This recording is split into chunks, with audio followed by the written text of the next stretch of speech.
Welcome to Conversations That Count. Thank you for joining us this evening. I am Srilekha Pale, Fairfax GOP Vice Chair of Strategy and Engagement.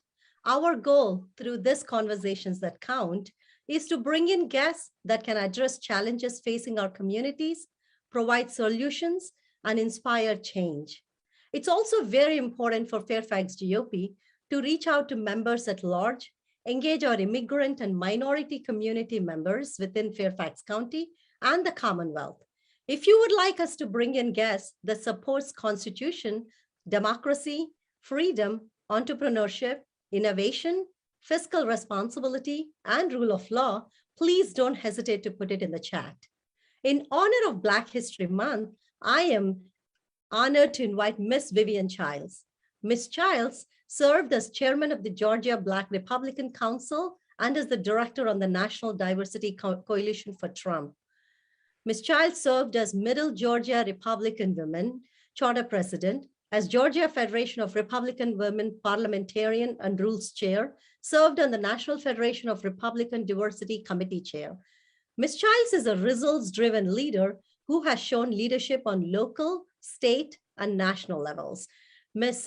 Childs, I am utterly honored to have you. You're my distinguished guest for today. How are you doing? I am doing great, and thank you for the honor of being chosen to be here today with you.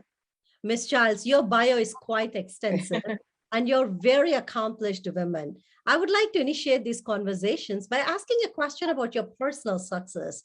You're a minister, so today, Sunday, is a special day for you. Yes. 3 accomplished children. I'm a mom myself, and one of your child is a medical doctor, an attorney, and a school principal, with all of them having doctorate degrees. Tell me something. I mean, as a parent, I'm interested in knowing what values did you instill in them that made them so successful in their lives? I love to talk about my children, I tell you, and you're right. They are all very accomplished in their own way. And interesting enough, the one that I have listed as the school principal is actually now she received a promotion, and she is now the director of student services for Newton County Schools. Congratulations. So she's moved up a little bit higher this time around. But you know what? I was brought up in a family where nothing was impossible. As long as you had the Lord and you had good family life, and you did those things that would take you to that next level. I tell the story oftentimes of my father, who told us to look up into the sky and see all the stars and the unlimited possibilities that offered. And so I taught that same thing to my children, and that is why they are where they are today. Excellent. Ms. Childs, that is pretty impressive. I was reading your bio, and I could probably just read your bio for 3 minutes at a stretch. But let me kind of walk you through. As you know, this is a Black History Month, and I actually belong to a club where my president is a African-American woman. I'm kind of thrilled to have the diversity in our party. But as an immigrant, I'm always kind of curious. As much as I read about our history, I also like to hear from leaders such as you. So Black History Month is a great time for us to discuss the accomplishments of our African Americans in the United States, and to honor the struggles too and obstacles that this African American race has had to overcome throughout US history. But I guess my question, where I'm very kind of perplexed, is Black history in America different from the traditional history of American history, or is Black history the American history? Black history, the way it was brought up is, it was an opportunity because, you know, as we know, we were not getting all of the recognition that we should have been getting in our curriculum in our schools. So to set this month aside, even though it's only a month, because, you know, we function throughout the entire year, but at least it gives an opportunity for us to reflect on all of the challenges that have gone through, as we call it, Black history, but the remarkable accomplishments that have been made by Black Americans. It was interesting that you mentioned this question, because this morning in my sermon, it was called, Who's at fault? Whose fault is it when something doesn't happen? And I gave it like a little Black history lesson on what would life be like if there was no Black people? And so I started naming some of all of the inventions that has been made by Black people, from the lawnmower to the air conditioner to the refrigerator, all of those things that people may not have an opportunity to know unless we share that. And I know it's a month. I teach Black history all year long because when I look in the mirror every morning, that's who I see. But at least we have that month to celebrate, and that is what we're doing. Absolutely, Ms. Childs. We also have Asian American Month, Hispanic American Month. I think it's great to know. Just in Black History Month, we had, in my women's club, we've had a council member come through that spoke very well about Black History Month. And we've had another past school board candidate talk about Martin Luther King. It's just the more I learn, the more I'm interested in learning. I mean, yeah. the amazing obstacles that race had to go through, but in spite of all of that, the great accomplishments. And I feel like your history, African American history, is American history. Absolutely. Absolutely. Ms. Childs, I mean, to one more feather on your hat is you're a published author too. I'm an American and splintered brokenness in the political arena. I must admit, I have not read the second one, but and I think the other one is called as Always Sacrificing America for Political Gain. It will be great if you can take a couple minutes to provide us the essence of these books. Oh, I would love to. Splintered was actually written in 2014. And I am not the only author. What I did was I reached out. There were some college students, my children. I wanted it to look like America. And so they all added their own chapters in the book. But one of the chapters, believe it or not, chapter 14 to be exact, is called America First, Chartering Your Course. And so when a lot of people are hearing now America First, I was saying that long before a lot of other people were saying that, and that was in 2014. But what it did was, but that also led to where I'm going today and some of the things I've done. But that book, people say it was before its time because it talks about the things that are happening right here today and how those different writers wrote to what is happening right here today. In fact, I ask all of y'all to please get it. You can get it off my website, vivianchilds.com, as well as you can get it off Amazon, Barnes, and over there, all there. But it's splintered because that's what we are now. We have become a nation of this. We divide. Everything is about some kind of American instead of just being an American. And that's why I wrote, I am an American, not Black American, not Hispanic American, American. And that's, if we would live that way, I think we would, even talking about Black History Month, a Hispanic month, every month is our month because we are American. Absolutely. Ms. Charles, it's kind of funny. You said you wrote those books in 2014, and those have become the popular slogans. And if you look back at it, you're like, that's common sense. It should be America first. We live here. We want to make sure we live happily, prosperously, and so our kids and grandkids. So you obviously had a great vision for America there. So Ms. Charles, when we're talking about slogans, I kind of looked at your website. I've kind of known you for about a couple of years at this point. So I felt compelled to look at your website. Two things that resonated with me very well. One of them being moving forward starts with you. So when I asked our communication chair to make a flyer, I wanted to make sure that kind of resonates that. Another one is everything we need is already in place. We have a constitution that simply need to be honored, protected, and above all respected. I truly, truly loved those quotes. So very true. Tell me, I mean, what prompted you to come up with these slogans, especially the Constitution one? Why is that majority of the America, I wouldn't use the word majority of America, but half of America does not seem to honor the Constitution as much as we all want to honor the Constitution? What's happening in America? What's happening is people are on a different climb, as I call it. You know, we used to rise together. Now everyone is in their own mindset of wanting to get to the top and not bringing forward with them. When I was teaching, so I'll go back to maybe 2007, and I had the fourth grade class, and we were in the class, and something happened, And I said, class, what I need for you to do is to look up and move forward. And we captured that, and all my students would tell you, I think they probably all know that slogan, but no matter what would happen, I would just say, look up and move forward. What happened in the past is there to make sure that you don't repeat it. You need to know it, but don't try to gravitate there. I said, but if you look up and keep moving forward, there's a better life ahead of you. And so when I put that on my website, moving forward, I was talking to the people in the district in which I am running. When you are electing a candidate, vet them. Make sure that everything that they are promising you that they're going to do for you, they've already done.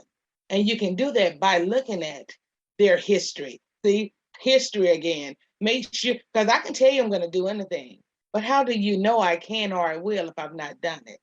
So everything I ask someone, tell them I'm going to do, I've already done it. I don't have to go to a computer and look it up. I can just look in my life and I can tell you this is the consequences and these are the challenges and these will be the results because I know them. So Wow. that's how it is going. That's pretty powerful. I'm glad you're an educator. I can see you're obviously a minister. Yes. I say Reverend Minister, but I'm glad you're an educator because as you brought up twice, history is so very important. And I think as an immigrant, I enjoy learning more about history. I feel that's kind of the foundation of my values and principles. So thank you for sharing that with your students. I'm sure you brought quite a bit of knowledge into them. Yes, and you know, and you asked me about the Constitution as well. So let me just say, when it comes to the Constitution, that's something we learn. You know, that has been our blueprint here in America of what to do and how to treat others, and again, consequences of those things. What is bothering me now about what is happening in America is we have elected officials who swore that they would uphold the Constitution, and they're not doing that. So what are the consequences for not fulfilling what you swore to do?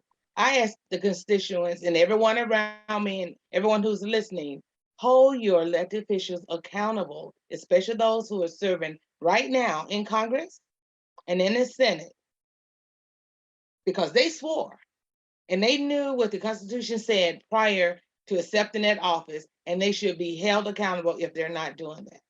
And they're not doing that. Absolutely. So very true. So very true.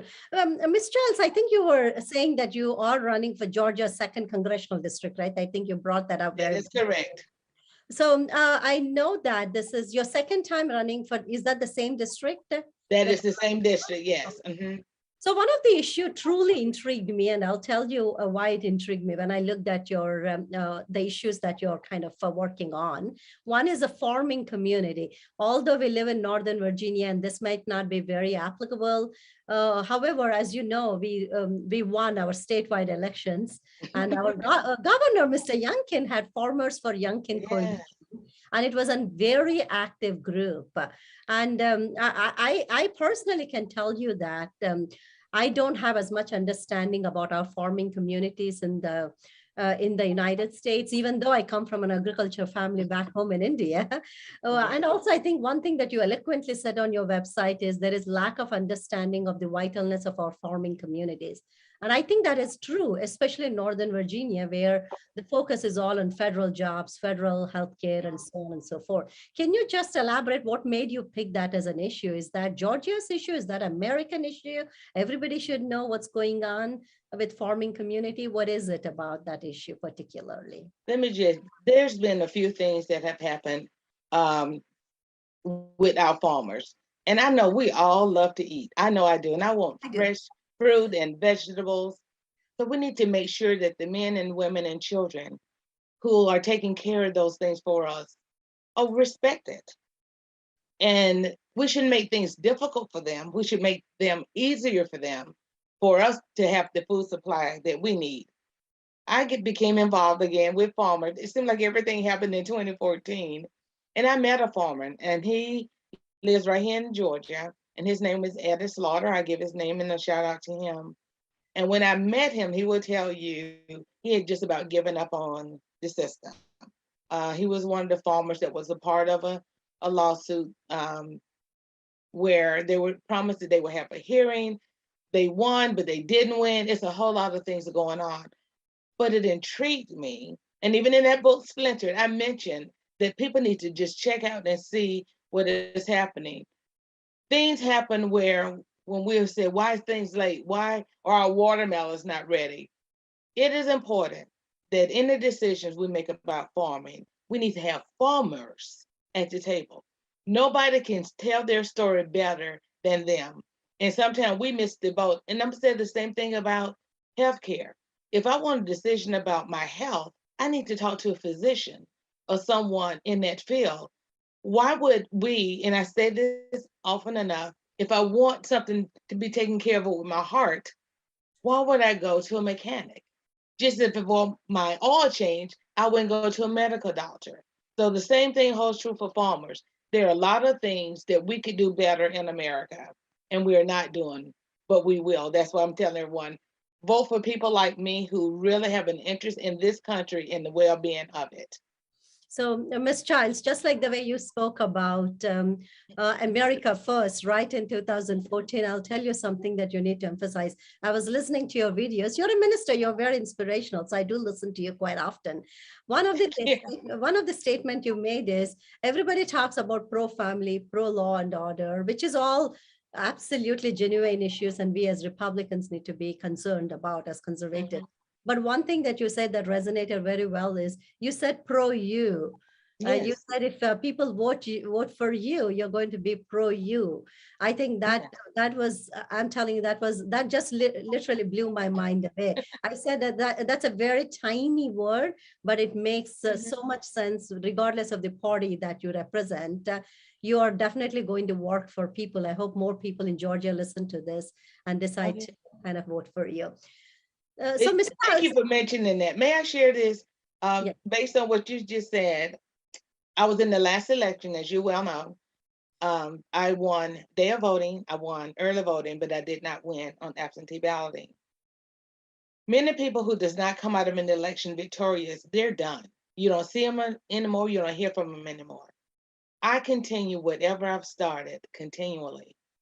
I do not stop because of the election, because that's not where I'm running. I am actually running not for me.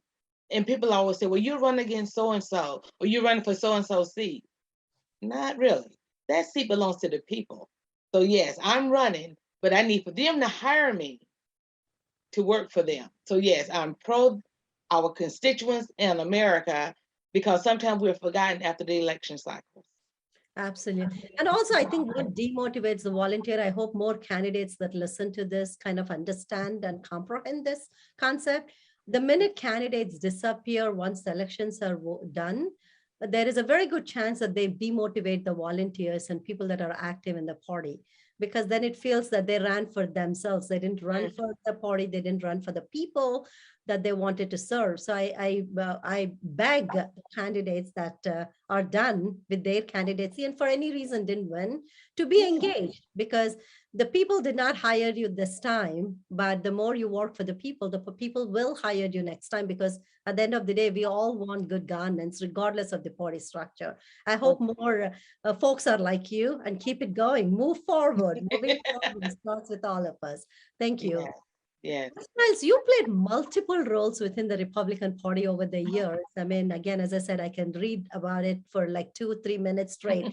But let me say, you were a keynote speaker. You delivered a poem at the NFRW convention at Indy. You delivered, in fact, the first motion from the floor as a surrogate at the 2012 RNC convention, served as a delegate at 2016 RNC convention, was a panelist at Georgia Black Conservative Summits. The reason I want to say all of this is that in spite of all of these, why is there an impression in the communities that the Republican Party is not open to women of color like you or me? I mean, because we are active, we do what we think empowers us and benefits our people, our constituents, our communities, our families, our party. So why is that impression in the communities? What do you think is we are missing? Because we don't see enough women in this party. Even though we have a National Federation of Republican Women, of which we have 64,000 members. people do not see enough women in this party, and especially, thank you, Black History Month, especially Black women. We need to do a better job of encouraging and supporting women when they do make a run. I know what that feels like because I've been a part of, I'm going to use the word neglect, but it's okay. The difference between me and many is I don't stop because there's a stop sign. I wait for it, look both ways, and then keep it moving. Once again, I keep moving forward in spite of what people try to do to you. And I pray that that is something that will lead and guide others to not give up their fight. I stand. You know, as they say, it's the end of the day, I just stand. Thank you. Recently, I wrote an op-ed about diversity in GOP, and that's one thing I said. I said I don't stop, and I continue to go regardless of how we are treated. However, not many people would do that. So it's very important that we recognize and we kind of embrace. We are kind of on the same wavelength here. I I'm see. noticing. I noticed that. So, Miss Childs, you also sang the national anthem for. You also sing the national anthem for political and community events. Is Mhm. that right? Yes. Okay, that's excellent. You're an educator. You served as a principal. I mean, it's my understanding through your business, you provided tutoring, mentoring, and GED prep as well. Mhm. And one thing that fascinates me that I would want you to kind of expand on is you host this annual It's Time Unity Conference, Power Women United Luncheon, where you honor women in different career fields and also the present prestigious award. How did that get started? I mean, is that for minority women or is that for just women that are entrepreneurs? It is for women. When I started, I left in 2009. I was in my classroom and I thought, all right, Lord, what is it that you have for me to do? I was principal of this school at the time, and I thought, what's my next step? And when I looked at some of my students and they were aspiring to do all these great things, I prayed that night. And when I went back to school, I said, this is my last year of teaching. And I started the business, and it's VL Child / UICF. UICF stands for United in Christ Forever. Wow. And from that, I started having, it was called the It's Time Unity Conference. Is how we started back in 2009. And the first year I honored first ladies. And Oh, it was ministers' wives, or if you were any sort of first lady. And then we honored women in business, women in education. And what was unique about what we did, there was a process that that you fill out and people could nominate people. But the year that we did education, we honored principals, we honored secretaries.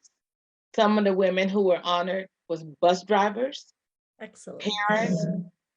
I wanted women to know it doesn't matter what aspect of the job you're in. If you're doing it well, you should be recognized. Just as I told my kids when they were growing up, I don't care what it is you choose to be, but you need to choose to be the best at whatever that is. If it's basket weaving, just be the best at basket weaving. And so we did honor, and for those women, they received certificates from senators.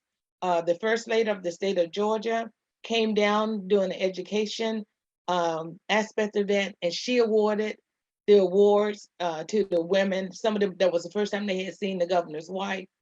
Wow. From there, we decided to call it Power Women United. And I opened it up to the whole United States of America. So I have honored women like Dr. Aveda King, Keiko James out of the Heritage, you name it. Women that were um, like on the TV, you name it. One Excellent. woman is a great hairdresser. She has her own um, line of cosmetics for your hair and everything. She was honored. We've done Black, white, Hispanic, Indian, you name it. Those women have been honored. And I am just thrilled that you asked me about that, because we have youth that would actually serve, that they were so they were like little mentees. So some of the women would take some of the young women that were in high school and they mentored them for a year. And actually, my granddaughter was a recipient of being one of the mentees. And let me just tell you right now, she's aspiring right now in college. And she can always look back on that day that I had a woman of substance, besides my mother and my grandmother, that looked over me for a year. So that is excellent, Miss Childs. So I'm not here to do any recommendation for Miss Winsome Sears. As you know, she doesn't need my recommendation. But you should definitely consider bringing her on. She has done magic in this state, and she's not only won, but she's won the hearts of all of us. Oh, And including me. I love her. Yes. I love her. I love her authenticity. I love everything about her. She's Yeah. very authentic, very real, very core to the values. She sees it as she says it as she sees it, and we are just enjoying her leadership. So Yeah. next time you do it, you should consider awarding her. So, Yeah. Ms. Childs, I mean, you are a teacher, you are an athletic director, you are a retired principal. Tell us, what's your outlook on our current educational state in our country? Do you think our kids, regardless of race, are they set up for success to compete in this fast-paced global economy? What is your take on the educational system? It's sad to say, and that's why I think school choice is so important, because depending on what school you're in, it's the type of education that you receive. That's the best way I can put it. And I'm all about school choice. I think every child should be afforded the opportunity to have the best education that we can offer in the United States. Realistically, that does not happen all the time.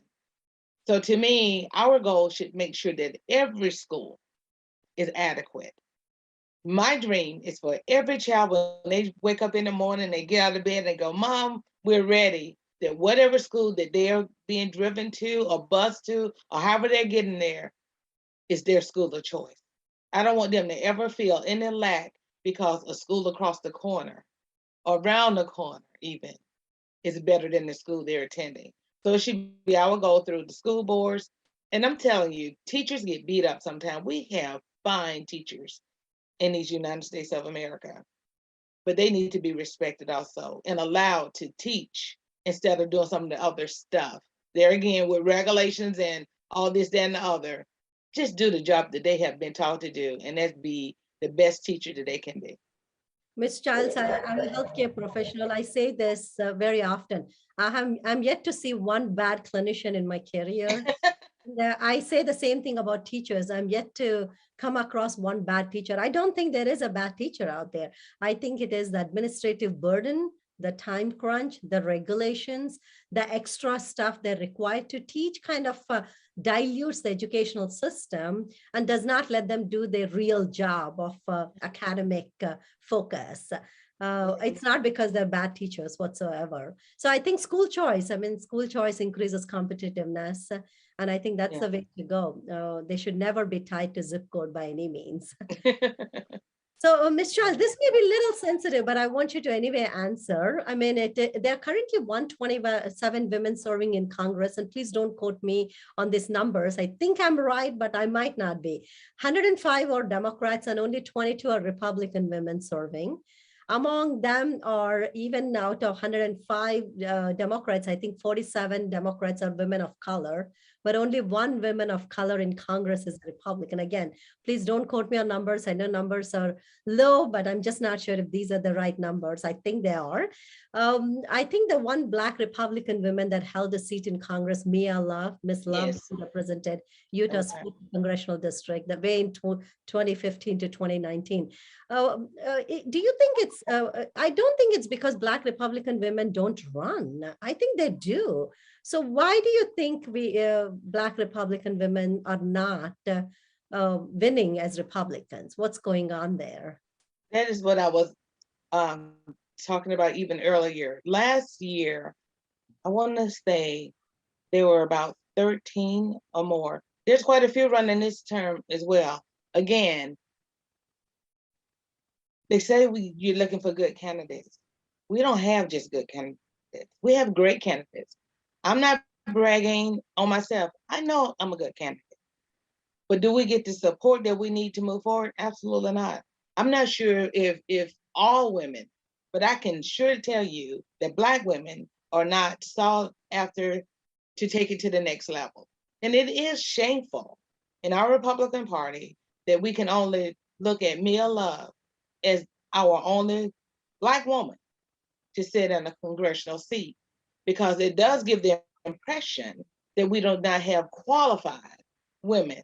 We have more than qualified women, but the way I'll say, because I say it out loud anyway, the way the system is set up, it does not make it easy for us to get funding.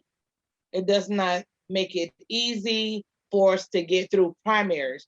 Primaries is the worst thing that ever happened to me as a candidate. We can see the next level. We can see what would happen if we got to the general against some of the people that are in those seats, the incumbents. But we can't get through the primaries. And I'm going to say sometimes I think it's intentional. It's on purpose, but whatever it is, it's a detriment to our Republican Party. Yeah, I think you hit the nail on the head, Ms. Childs. I think I'm going to expand this to more of minority candidates, and obviously that encompasses our Black women as well. I think primaries are the biggest place where we get hurt, right? We have an expansive network of democratic organization built over the last few decades, not yesterday, and like Republican Party, to support these female candidates, but where there are only few Republican groups that are specifically working towards boosting the campaigns of Republican women, especially for minorities. And I also think minority candidates are that I ran once, although I think I ran a very sprint race, which was like 3 months. I think one thing that struck me is that the opposition, even in the primaries, that overwhelmingly outspent during primaries, that have access to networks and war chests, I call it as wealth and power. Whereas I think minority candidates or immigrant candidates like me may not have that network and war chests of wealth and power, because I was not born here. I didn't do my undergrad here, so there was no network, and so on and so forth. I think we have a lot of barriers to get through. But Ms. Childs, I hope you're aware of an organization called ViewPAC.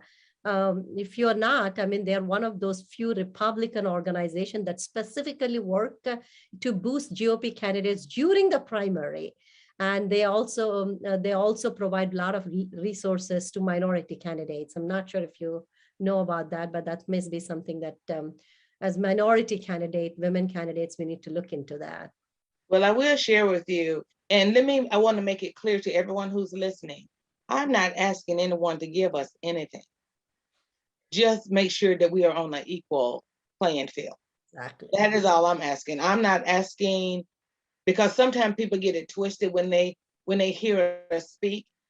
Even in my poem, I tell you quick, I don't want nobody to give me nothing, but open up those doors and I'll show you that I can get it myself.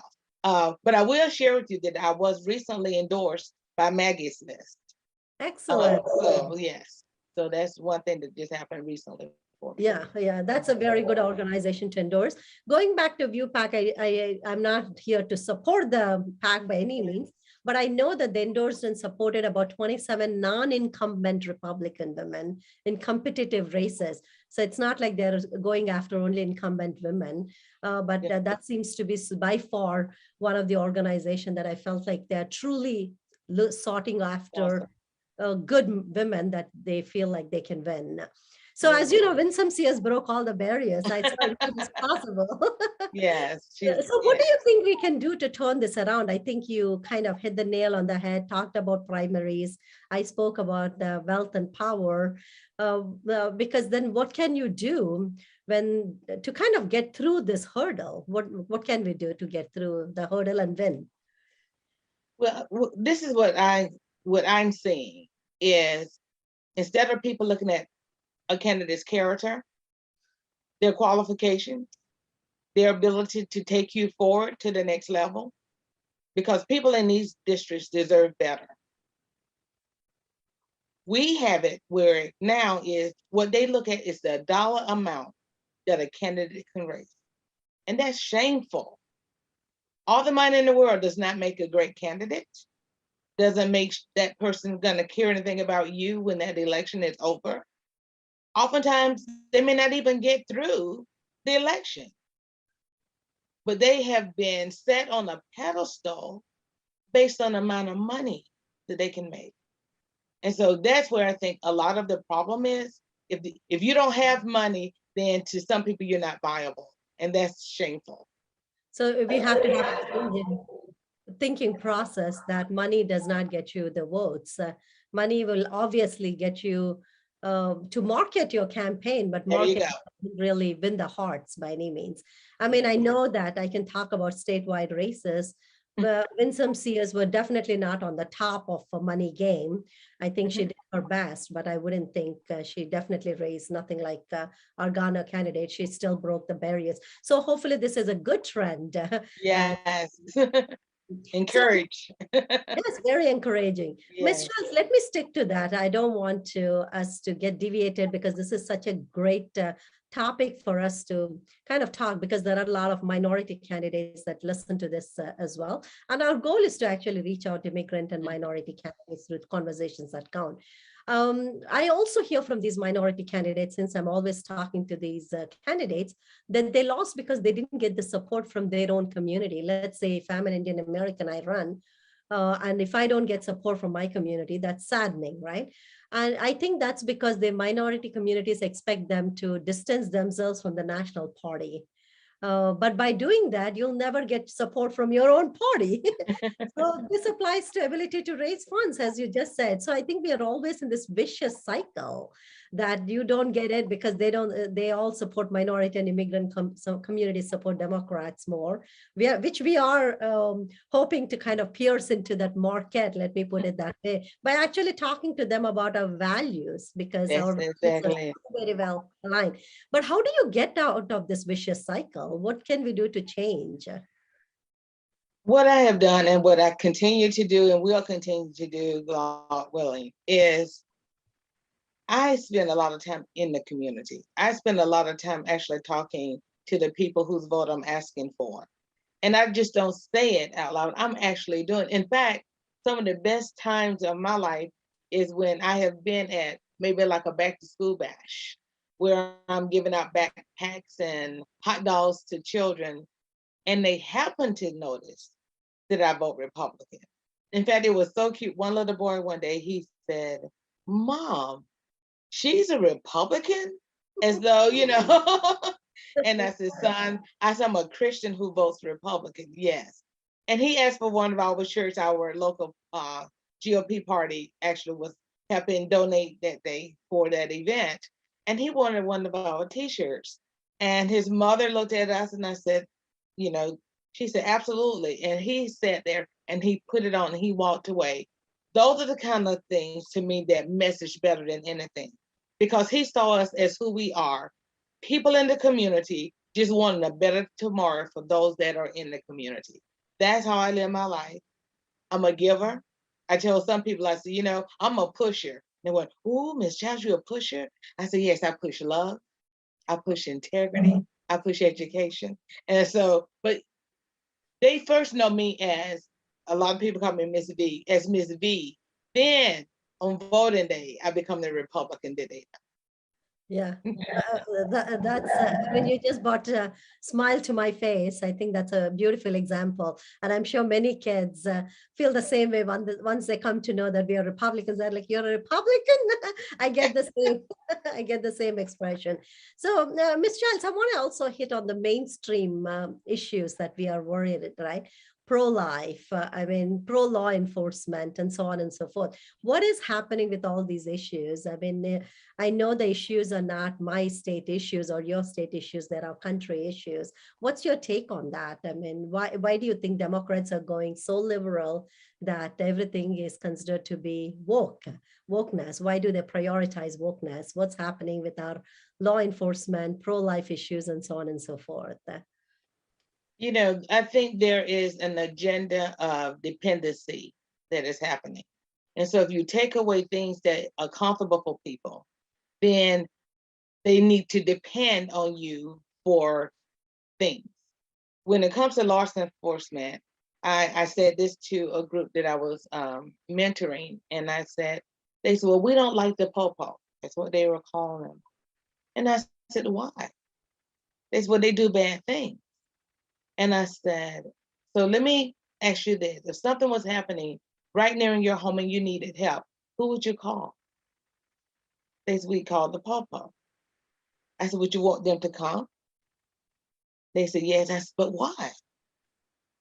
Because then they would help us. I said, keep that mentality. They're there to protect. Are there some times when they do things that's not right? Absolutely. Just as people in the pulpit sometimes do things that are not right, and they're supposed to be godly. I said, but don't judge the masses over a couple of bad apples.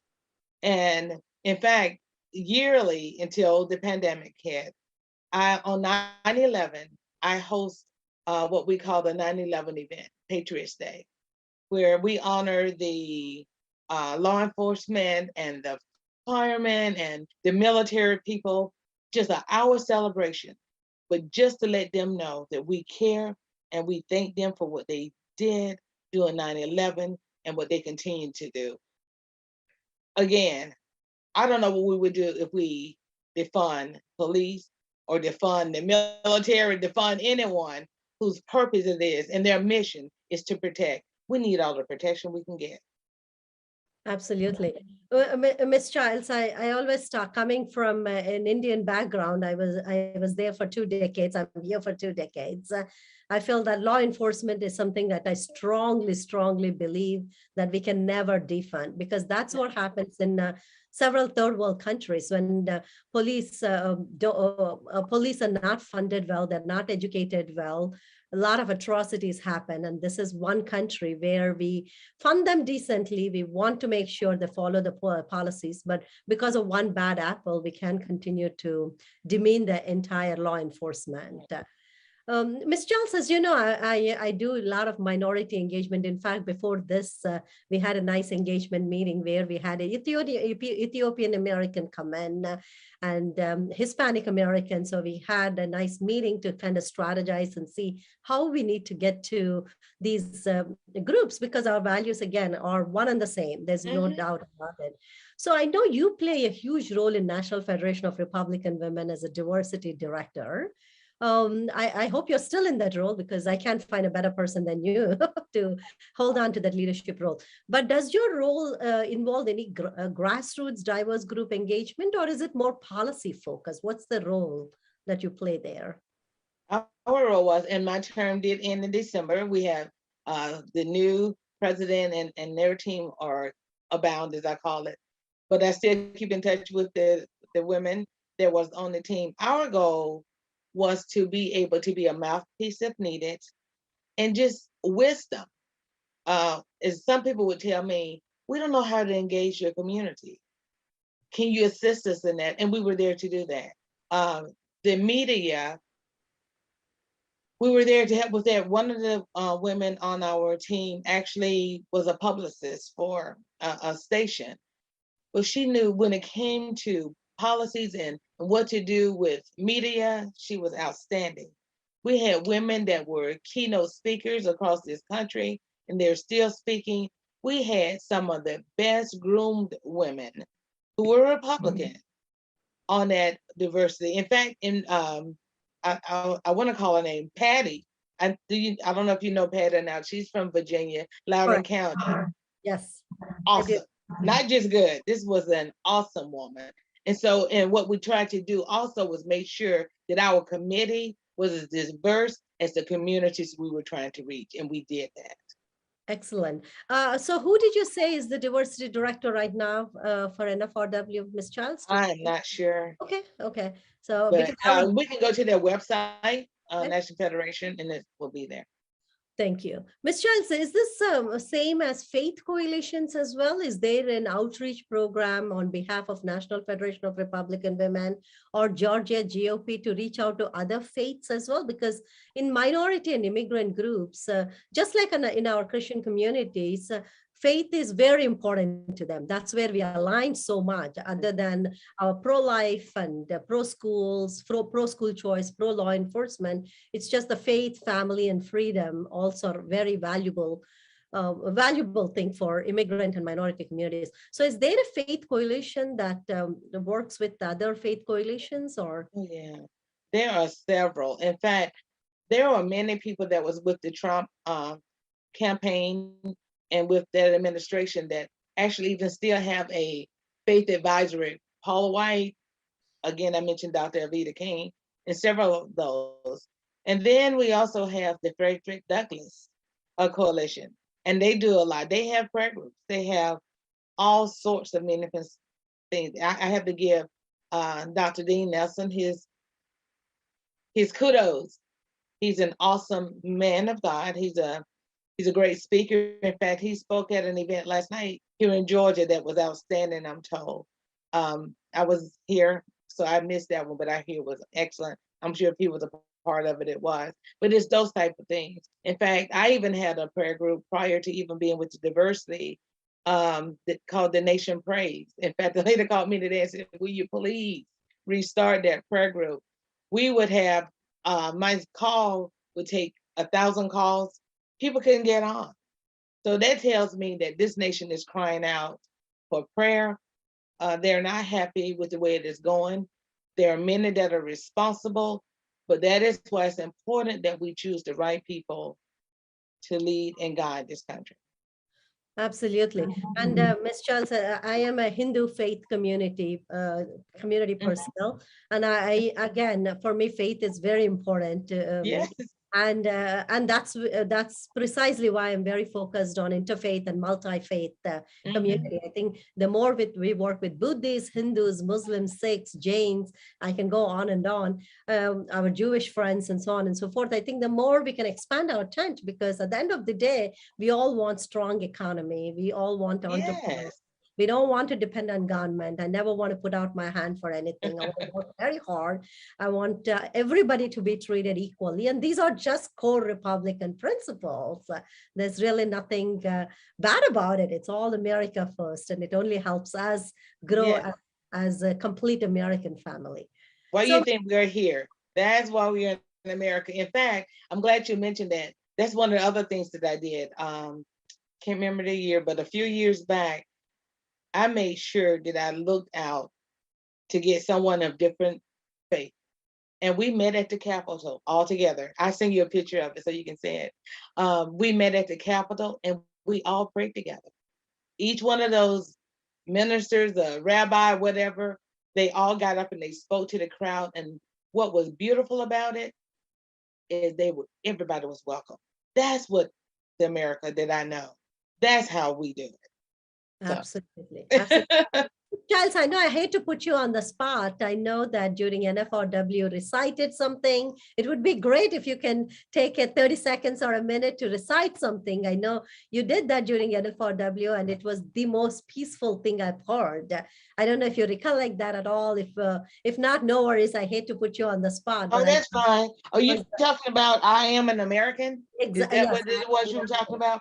Yes. In fact, I'll give you a little bit of it. It won't be the whole thing. And people, you can go and get my book and you can hear the whole thing. But it goes, I am an American. The Constitution is my source of strength. It has equipped us with the words necessary to lead and guide this country. I am an American. I was born in this great country, raised by parents who loved me, taught by educators who mentored me, and protected by the forces who protected me. I am not a visitor of this land, and I am here to lend a hand because I am an American. Boy. Miss Childs, I mean, you just literally brought wisdom. That was, I mean, I heard that and literally I had tears the first time I heard that. I think it just resonates with all us as patriots. So Miss Childs, as we are getting close to the end of the show, I would like you to take a minute or two and let the audience know if I missed asking you anything crucial. If you feel like, hey, Shri, I'm on the show for like an hour, you really didn't hit the main issue that I really wanted to talk about, this is your time. So anything that you want to talk to the audience, in fact, you can take the time to give your website since you're running, tell us how to support you as a volunteer, donations, whatever you would like to say in the last few minutes. I appreciate that. Actually, and my website is vivianchilds.com. I kept it simple. And this is what you can do. So many people will tell you, I'm not in your district. Well, let me just share this with you. Technically, you are, because when I'm hired and I'm elected and I'm in Congress, every vote that I make is going to affect each and every one of you.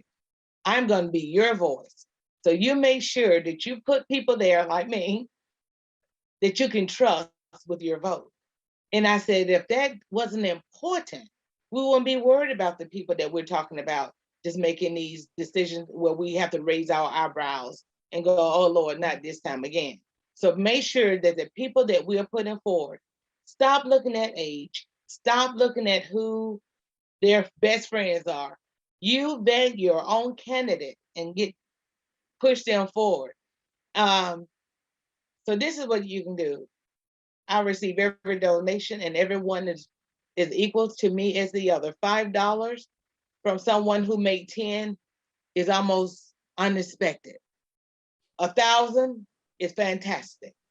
$2 is good. But you know what is even best? Every one of y'all probably have a Twitter account or a Facebook account. Go to your accounts instead, wherever you are, support Vivian Childs.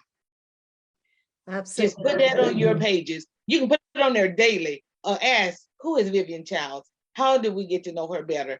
Please, if you can do that without any cost at all, with just a little bit of your time. I take your time.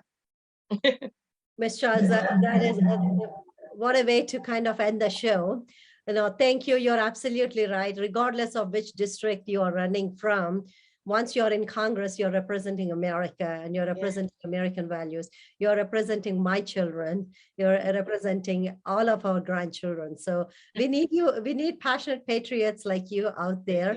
And I thank you so much for your willingness to participate in conversations that count. I know this is my third interactions this close to you. Every single time I walk away learning more about you. Whatever I'm learning, I'm loving it. Let me put it that way. So you're an amazing, strong woman, a patriot, and an inspirational and transformational leader. I think one thing that I can relate to you is regardless of what happens, how many failures you have, you just get up next day and start walking. You moving forward, to say. So keep up the phenomenal work. We need more of you in not only Georgia, but we need more of you in our communities. This time, I'm 100% positive you will make it. But if not, hey, you're going to be in our hearts and minds. And I know you'll continue to keep doing great work. So viewers, as we continue to honor our Black community leaders during Black History Month, I will have Mr. Terry Todd, Program Manager of Civil Society and the American Dialogue from Heritage Foundation with us on Friday, February 25th at 6 p.m. And I also will have Ms. Mary Milburn on Saturday, February 26th at 6 p.m. Ms. Milburn, among her many distinguished accomplishments, she also sang for 43rd, 44th, and 45th U.S. presidents, and for the 80th anniversary and commemoration of Pearl Harbor. So it will be great for you to continue to support Conversations That Count, so we can bring not only the future leaders that I just talked to you about, but leaders such as Ms. Vivian Childs into this program. And I hope you continue to support not only our community leaders, but Fairfax Republican Committee as well. Thank you for listening. God bless you all, and God bless America.